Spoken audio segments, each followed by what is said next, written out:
Welcome back to day 84 of our chess journey to 1500 ELO on chess.com. Let's just jump on ahead into a game here and find an opponent for today. While we're looking for an opponent, I just want to thank you guys because we recently passed 300 subscribers, and that's a lot. So thank you. Thanks for the support, the positive comments, and for watching the videos.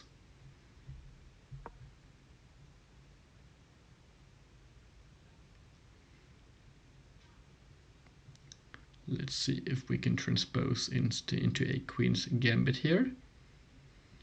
We might do so, or we could get this weird move order. In which case I think c5 might be a move for us. It certainly seems playable. It's definitely playable. If they take, we take with the bishop, and this looks okay. Looks like an aggressive response, but nonetheless a decent one.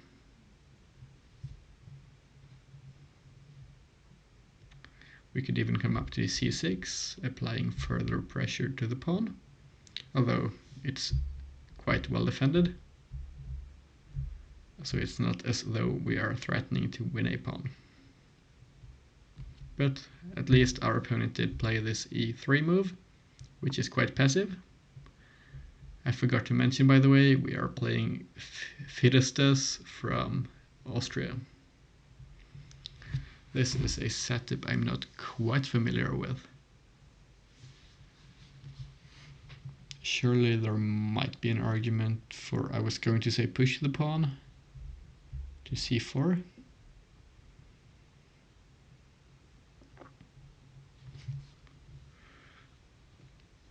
Or now we could come up here even, because then we can take, and we could force our opponent to lose a center pawn, which might be decent. d5 is probably a good move.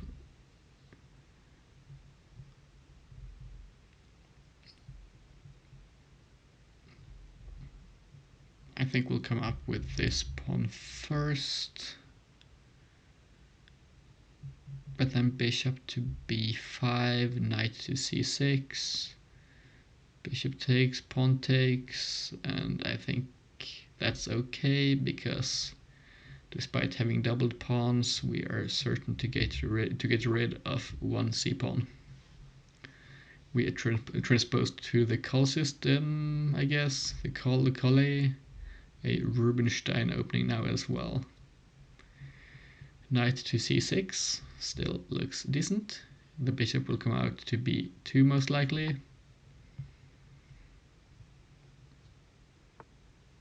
It does not. Our opponent is playing quite quickly though, so I'm suspecting they know something here. Or at least they are probably familiar with the kind of position we're playing. But now, takes here, pawn takes.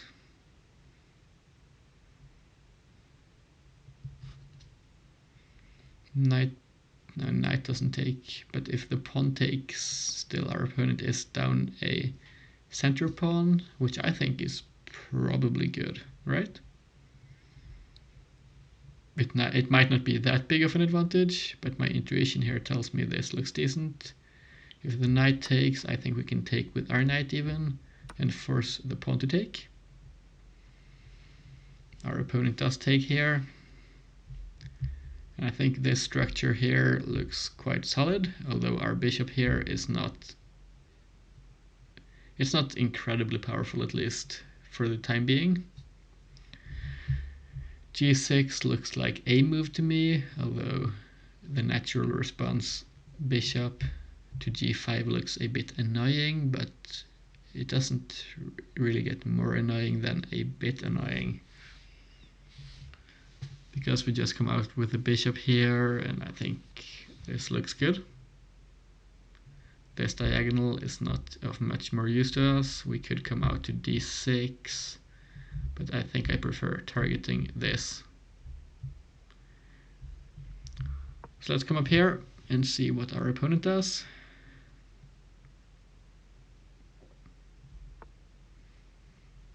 The pawn is defended.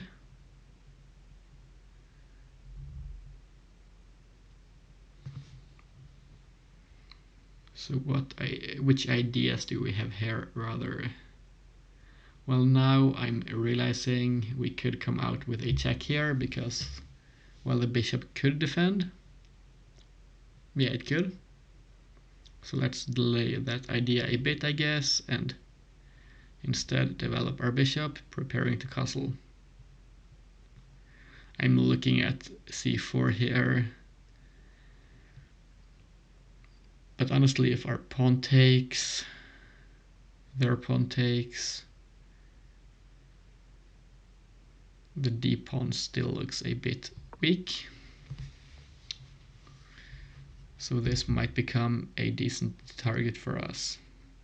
Still, I think c4 is probably a decent pawn break, or castles might be played as well. Now this does not become a check, or it's no longer a check rather.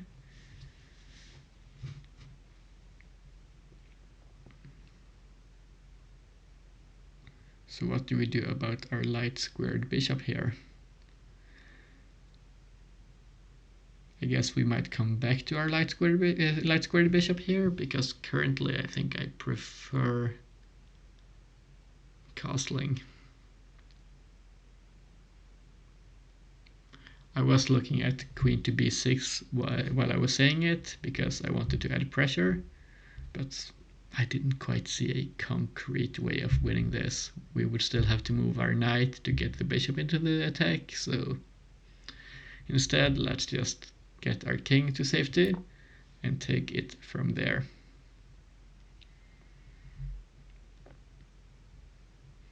I'm looking at a6, disallowing the bishop from hitting our knight here, and maybe preparing for b5 to get our light squared bishop onto b7, for example.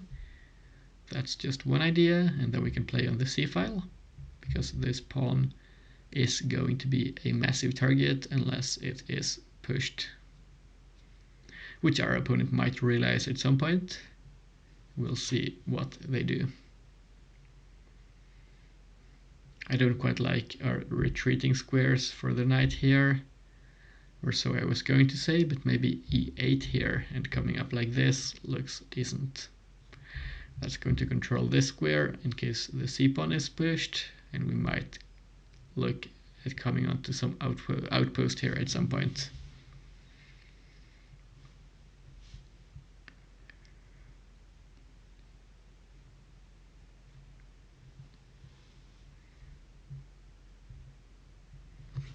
Still, I don't quite know which move order I want to go for, because playing the knight back in this position, well, it probably works, but we would be delaying our development here.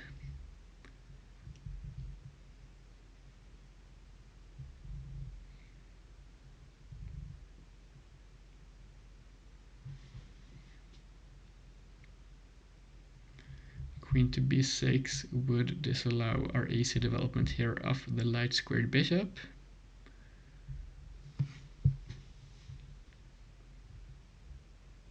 So maybe we'll just unclutter a bit.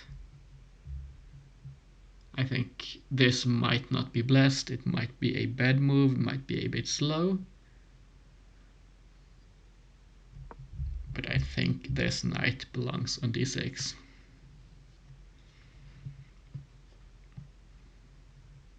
At least not on f6. I can't see why it would belong there at least.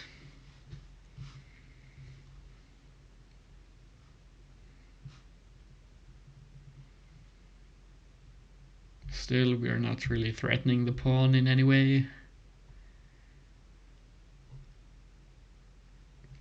We're just improving our pieces a bit, and then we might develop something, maybe an attack, a defensive position, something, and h4 is played. Okay, it seems our opponent might be preparing a queenside castle and a pawn storm on the kingside. Well, seeing this move, I think we might have to play h5.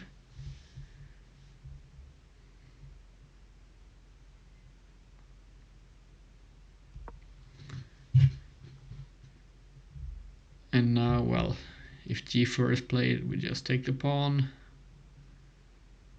And our opponent might try to force some kind of attack here. But we'll see if we can respond appropriately. If the knight moves, we win a pawn.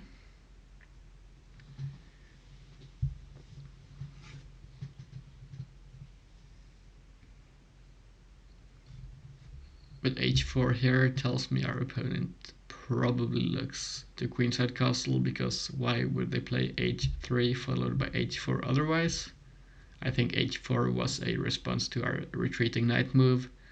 Essentially, I guess, removing a defender from our king there, but, well, I still feel quite protected. Although, I might be wrong in my assessment. This is surprising. I think we have to take still. And this is not a move I was expecting.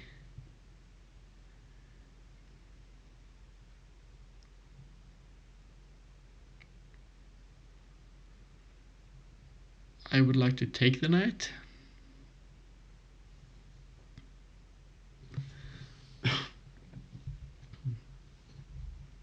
Although I'm realizing f5 might be a move here. But is it good? I think f5 might be a golden token to victory here. Although I'm still kind of trying to evaluate it, as it's dangerous to play, but it might keep our stuff together.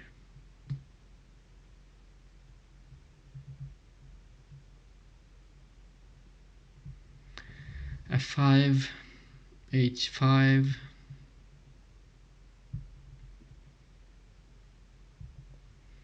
knight takes, pawn takes.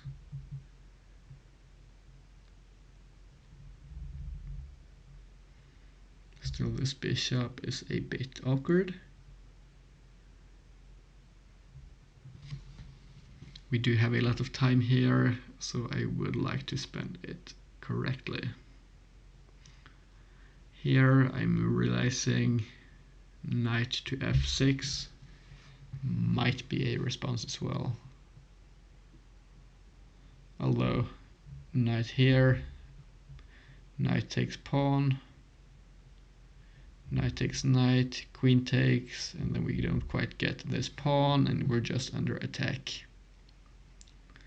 which I don't quite enjoy the thought of.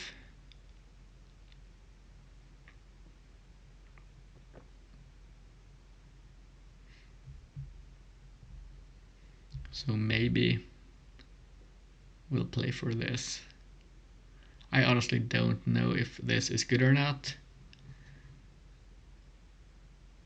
It's horrendously bad because the knight would take our g-pawn here on g6. So instead we'll take the knight. The pawn will take, we will have to find a defense here. Do we allow en passant? The annoying thing is we can't take on f5 and bring our chain, our pawn chain back together. This pawn is likely to be lost. That's just fate. Maybe queen to c2 here. Trying to break out a bit. That seems okay to me.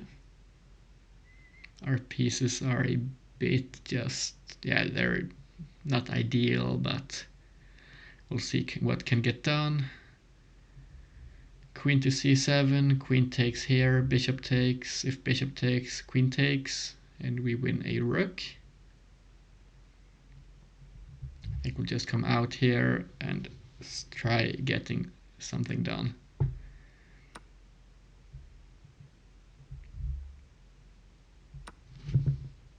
The bishop can't take, so our opponent proceeds to castle.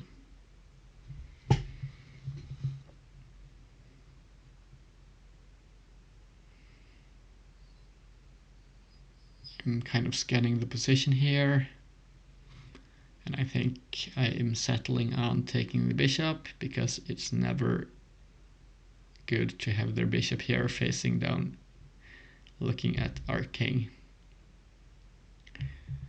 Let's take. The king will take, and I'm looking at bringing our queen out here, because we need to defend ourselves quickly. So this will hit the king with tempo, and our queen will get active.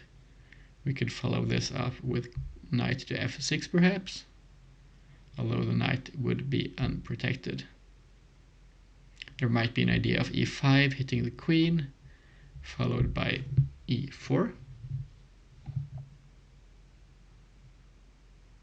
Hitting the bishop, although it doesn't quite convince me. It looks a bit weak and kind of scattered in a sense. Our pawns might just become weaknesses there. Here, and honestly, maybe queen here, and what about pushing? Now, honestly, if we go e5, queen to g3, and we can't push the pawn because it's pinned.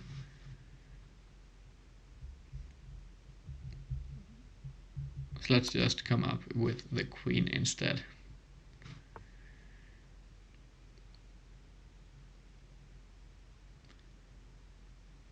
And now there is a question to be asked here about whether we are being attacked or whether we are the aggressor here. I think, yeah, the next move I want to play here is knight to g7. Probably landing here, or just looking to hang out for a bit, preventing h5. Knight could come up here. I'm realizing our opponent did move the king. Or I'm realizing now at least. This, what happens about knight to f3? Well, that's certainly annoying. Although it does not look to be crushing. I don't hope so. Let's come up.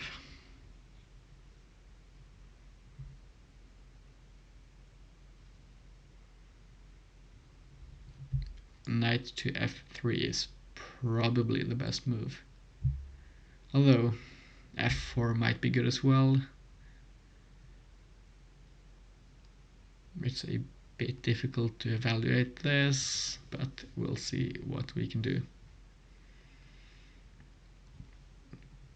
I think my intended response here to knight to f3 is coming to h5, trying to both trade queens and also disallowing h5 from being played.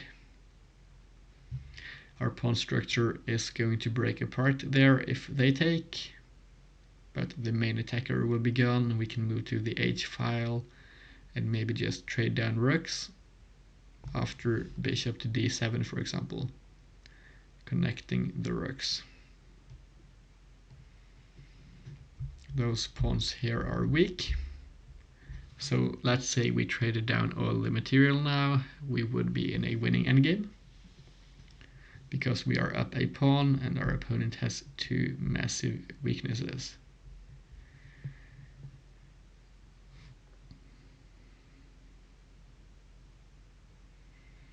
So what is our opponent thinking now? This is not playable, the push rather. At least I'm not evaluating it as playable. Although rook d2 g1 might be a good move for setting it up. But we get this. Now I still think I like the thought of queen to h5 here. And while we don't break apart our pawns, I'm realizing, because we can take with the knight. This just allows us, I think, to consolidate. The pawn here can never really push to f4, or f5 rather, I think. It doesn't quite look playable to me. Now we have control here, so let's bring the knight up, cutting out the bishop a bit, preventing f5, hitting h4, and controlling some central squares. Now we have two great pieces here, both of the pawns are blockaded, and we can look to improve our remaining pieces. I don't want to play slowly here, so I don't want to get our bishop onto any fancy diagonals, although this doesn't quite work. Neither of the squares look decent. So bishop to d7, doubling the rooks on the c-file. That seems like a simple game plan here, but we'll see what we end up doing.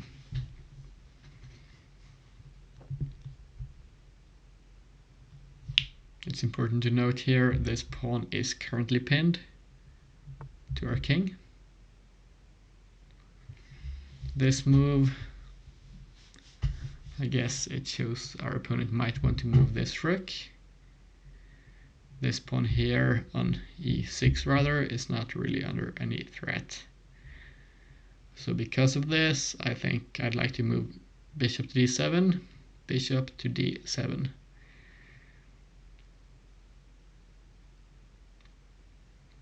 I was looking at king to h7, but that's probably unnecessary. I don't see a threat.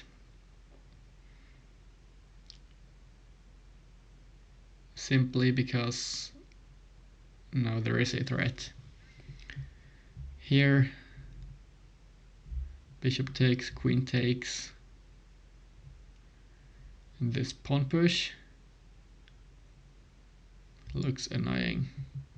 So let's go king to h7 first to prevent that kind of stuff. I was going to say at least. However, we would get pinned here, which is not ideal, but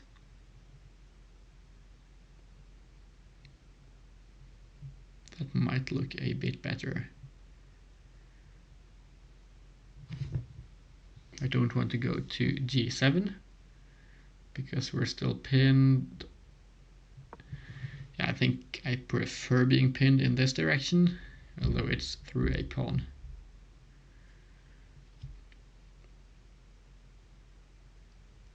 But now bishop takes is... Ooh. Okay, so our opponent is essentially forcing h4 to be played here, while our king remains on the h-file. This was a great move by them.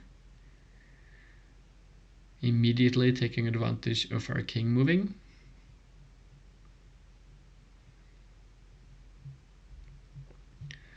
Queen to h6, h5, queen takes f4, pawn takes, or queen takes g6 there. Ooh, yeah, this is dangerous.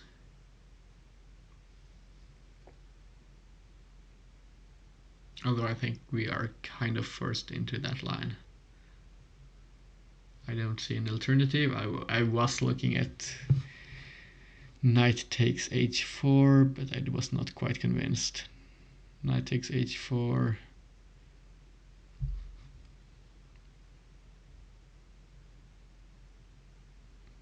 You were just being pinned here. Bishop takes queen. No, queen to... they don't have to take our queen even. They could just play queen to h2 and we're in even worse troubles. So we'll have to come back. h5, and then what?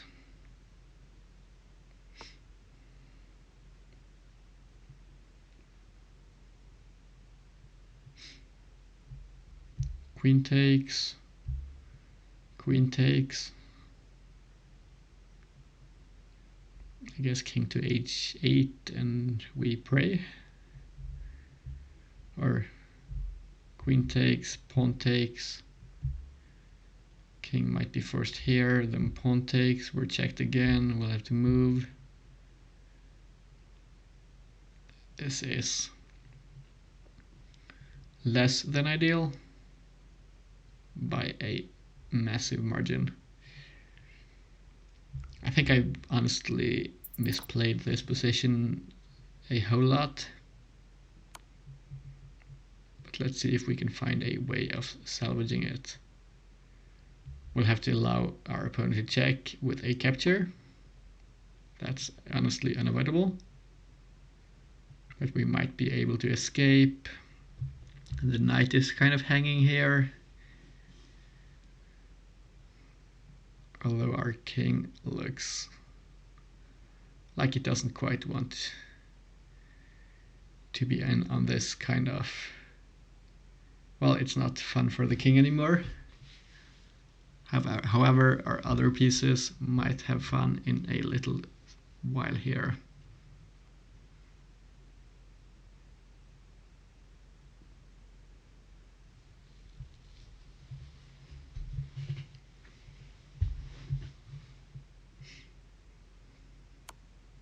The pawn takes. Well, our hand is forced.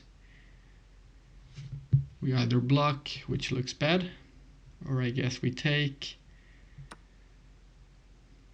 Rook to h7. Well, that doesn't look convincing. I think the knight has to move now. Unless, of course, there is a direct way of winning here tactically for our opponent. There is an idea here of playing rook to g8 if we get the chance of doing so. Then if rook to h7, we can go f8 because the rook moved. And that might be okay at least. Although okay there is, does not quite equal winning or even good at all.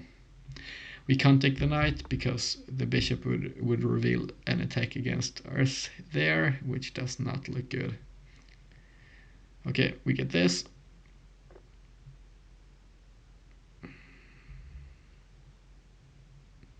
Knight can come here, which is annoying, but is it dangerous? I don't quite think so. I'd like to come here, as I mentioned earlier on.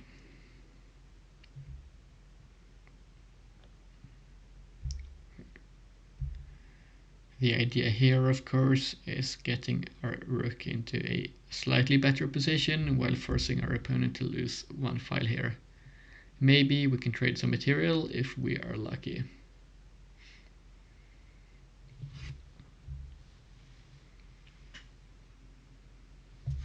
We need our bishop to move out. Our rooks need to get connected quite quickly here. This is played, okay.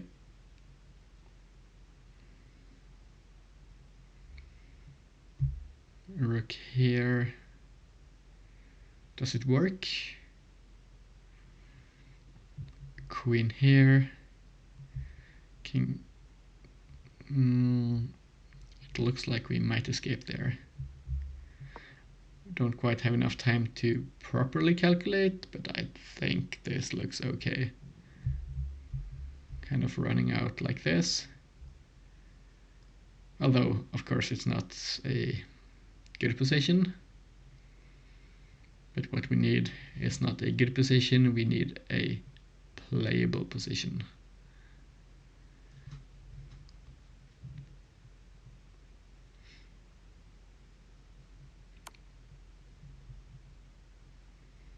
We get this. Okay. So I guess we'll have to move on over.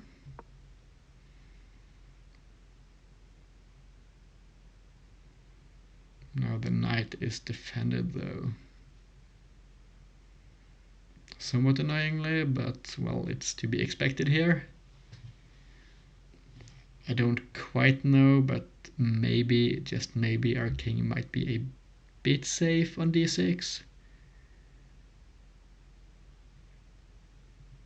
Although it doesn't quite convince me. Half a minute left.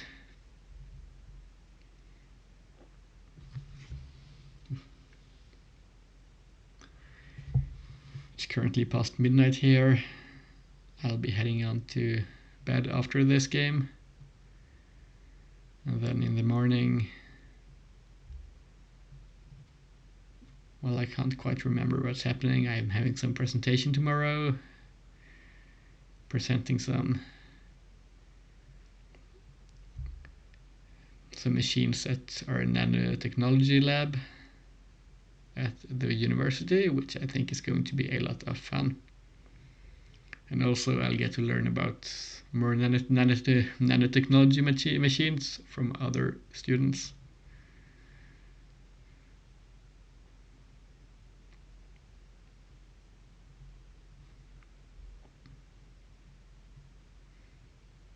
As I've been mentioning previously, I don't quite play those games for a couple of weeks now in peak condition here, so I don't quite have the mental capacity to constantly try to predict the opponent's moves here, but I'll try to play my best and we'll see what we can get done.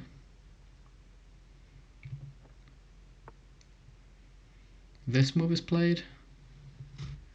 We don't have a lot of time, so well, maybe we'll just simplify. This is played.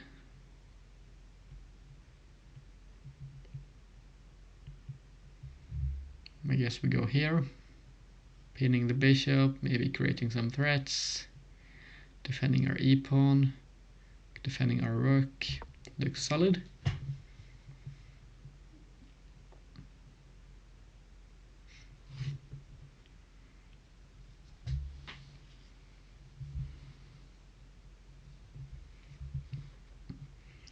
So I guess bishop to d7, maybe king to d6, then getting our rook out is the plan.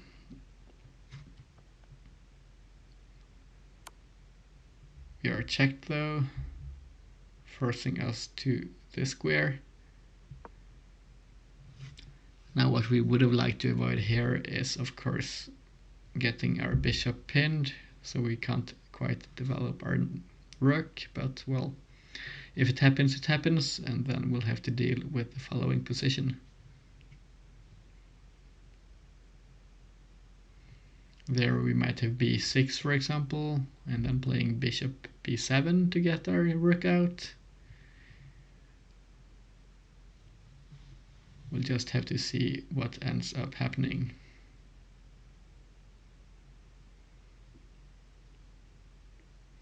It's important to note here our king is not on a light square, so there is no discovery against our queen by the bishop.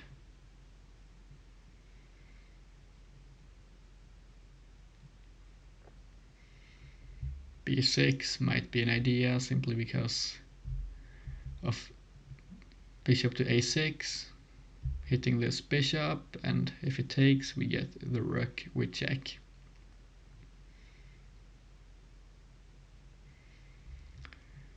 Rook to g1 might be a move, but I don't think we want to trade off our only active material for their least active material. Now we can't take the bishop here.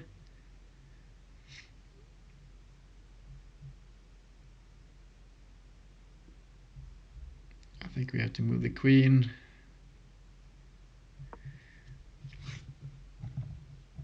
because the threats of the bishop and the queen combined there looked a bit scary.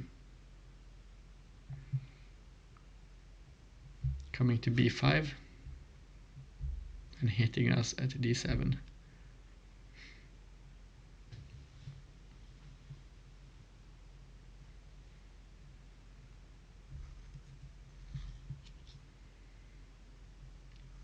Now we still hit this rook, I guess, although not in a convincing manner because of the rook here retreating.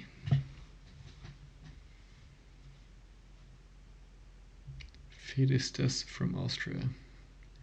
They are playing well, which is to be expected by an opponent above 1500. The bishop goes onto this outpost, and I think we will get our bishop out. Well, we still have the chance of doing so. Rook a to g8 maybe? Might be an idea. As I mentioned here, if we do get to trade down material, at least sufficient amounts of it, we shouldn't be losing at the very least. This does not come with a threat, we are defended. Let's bring our bishop out. If they take, our bishop takes. Now this was a threat, although it's not dangerous, I think. I guess we slide over. The rook is defended, so it was not a fork.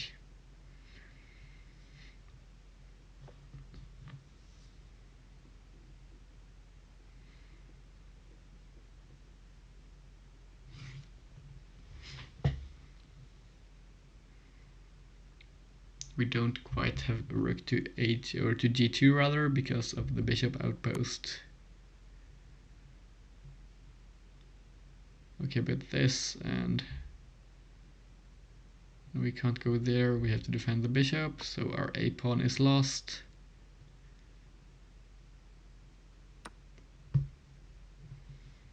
How do we proceed here though? We don't have enough time to play incredibly accurate moves, so I guess we'll just have to play something. Let's come here. This is not a threat yet, but it might become one.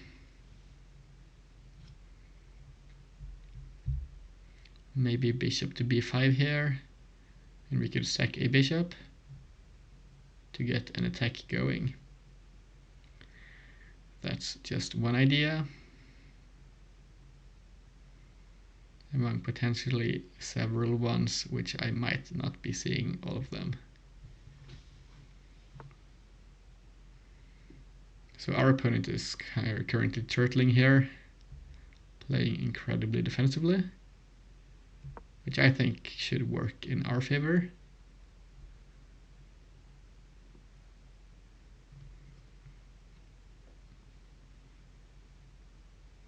As we get some kind of an aggressive position going here.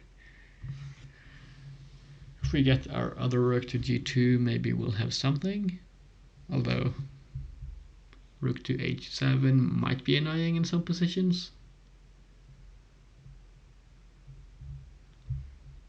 Maybe bishop to c6, holding our pawns together. This looks okay.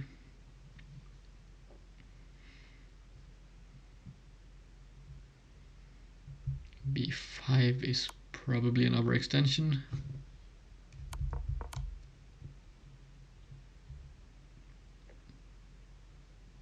I guess we come up.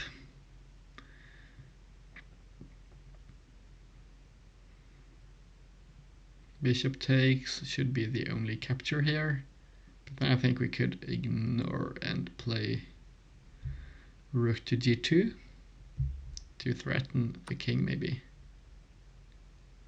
At least that's what I'm seeing. And considering our time situation, that might be all I need to see. Or all I have time to see, rather. I'm realizing here rook to g1 might have been a winning move. But then rook here back to g1, and we don't quite have a threat. They take. I guess we take here.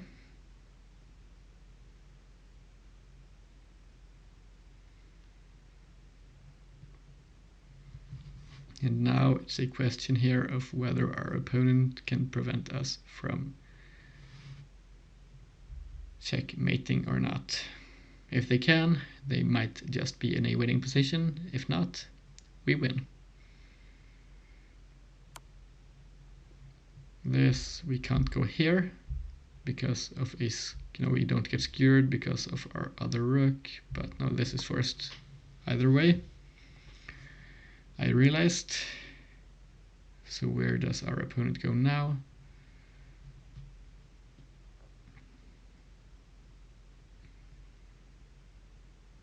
If a7, we take the bishop, I think.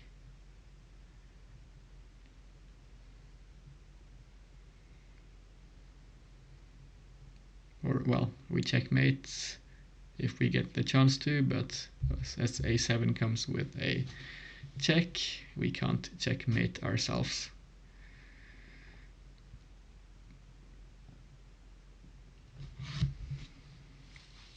If rook takes, I think we have rook to g1 check. If the rook blocks, we checkmate, and if the king moves, we have checkmate on a1. Just making a mental note here, if that pattern should occur.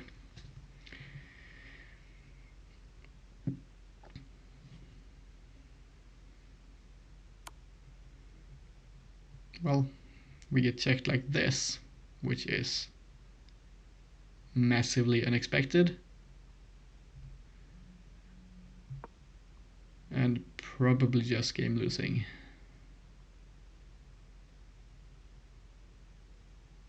The queen is going to take our queen.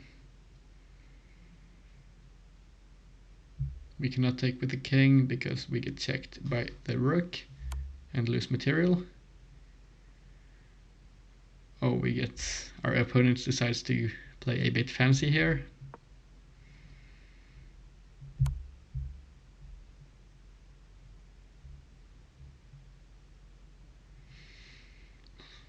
This worked out for them, unfortunately for us. Or did it? Here, if rook takes, I think we have a perpetual. So the queen has to take. So our opponent has to identify the queen taking, which, well, they have 2 minutes, so they probably will, but at least we have a trap here which might salvage our position. Well, our opponent sees it, and we are essentially lost. This game is unwinnable here. Let's play one more move and see how they respond. They respond well.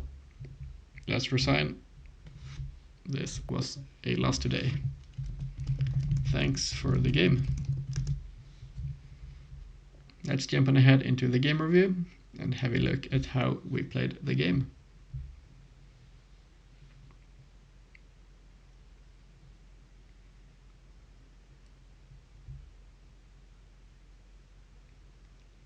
This brings a smile to my face for incredibly good reasons. I think this might be the lowest accuracy we have ever seen in a game on this channel, with an average of about 54. Well, the game review evaluates us as being 700 and 750 rated, which is hilarious. I don't mind this, honestly. This was kind of funny seeing this. Let's jump in ahead and get roasted. This was all good though, so considering our opening was decent, we must have played at like 20% for the remainder of the game, which, as I mentioned, is incredibly funny if we did. This was bad, just coming out with the queen was better. Tried to get a bit too fancy. This was bad, once again coming out with the queen. A miss, a miss. They jump in, an inaccuracy. We should not have taken, I guess. Well, honestly, why is this good? Takes. Oh, it's a fork. But how about takes? Takes. Oh, I don't think I would have spotted this, to be honest. I can see why it's good, but it's a bit difficult to spot, although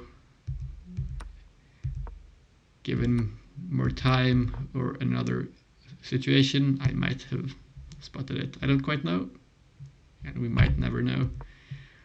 Another mistake, once again, but well, I thought this was bad. Was I not just wrong? What happens if en passant?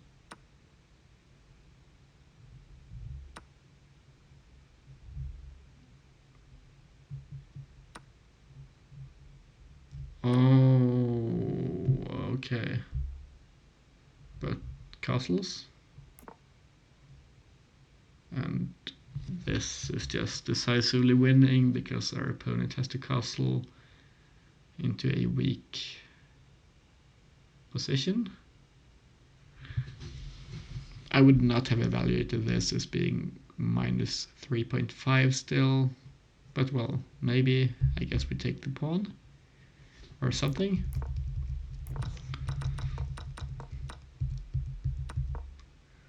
Well, this just feels like a game of drunken chess, looking at the game review at least. This was bad as well. Let's jump on back into this review so we can get feedback. This was bad. This was bad. Should have pushed the pawn, which I considered, but I did not see a good follow-up. As I mentioned, this was playable, but then what? I guess this is just a solid structure. What happens here? We can ignore it, apparently. Rook to c8. Okay, no, it's not quite ignoring because our opponent has to respond. And then this.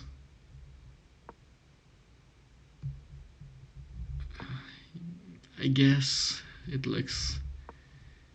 The position looks good, but we would have had to see the moves to evaluate the position as being better. I don't think I would have seen the entire sequence. This was a losing move, apparently. Although, honestly, this is a kind of position where it's difficult to play accurately. Here was better, hitting the queen with tempo, and I think maybe looking to play knight to h5 here was the idea. Or apparently not. Well, it's the second best move, blocking the pawn, which makes sense. But we went here. This was a miss. Just misses and misses, and oh god, what a game. This was horrendously bad because of this sequence here. Essentially losing us, well, quite a lot at least.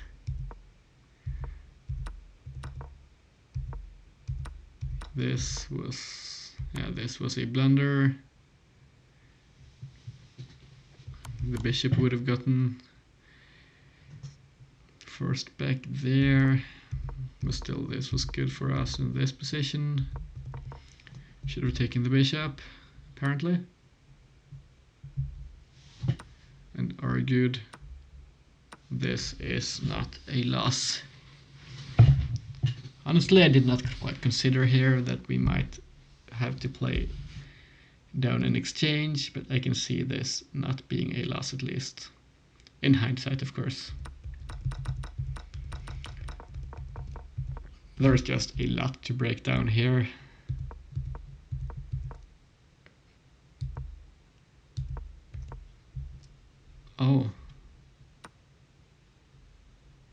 Why can't this be played?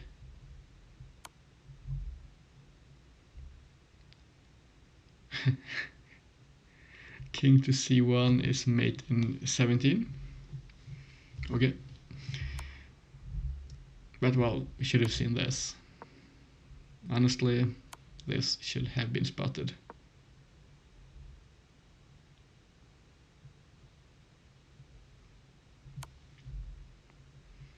We just win all the pawns, the king is open. Yeah, I guess I just don't have that vision right now for some reason. Still, we did have a lot of good moves, but once again, what we missed was taking the bishop. Here, this looks quite dire. At worst, we have a repetition. At best, a checkmate.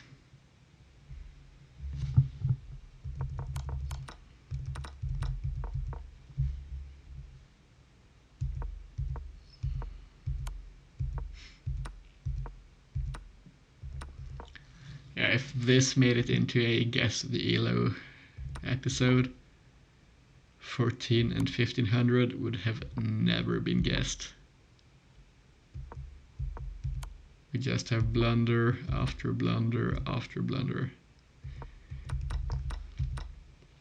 Here I went for some kind of a hope. Ooh, I failed to realize this because, well, this is just bad. This is horrendously bad. Apparently I just did not spot stuff at all this game, which, well, it happens. It's late, I'm tired, well, I can come up with as many excuses as I want. I simply did not play a good game of chess today. This was a nice sequence by our opponent, and this was not playable. It's apparently only -5 or +5 rather in our opponent's favor, but well, we're playing down a rook and a bishop in an endgame. There is not a lot to do here. Anyways, thanks a lot to Fidestus for the game. Thanks for watching to the end of the video. This has been our game for today, guys, and I hope to see you all tomorrow. Bye bye.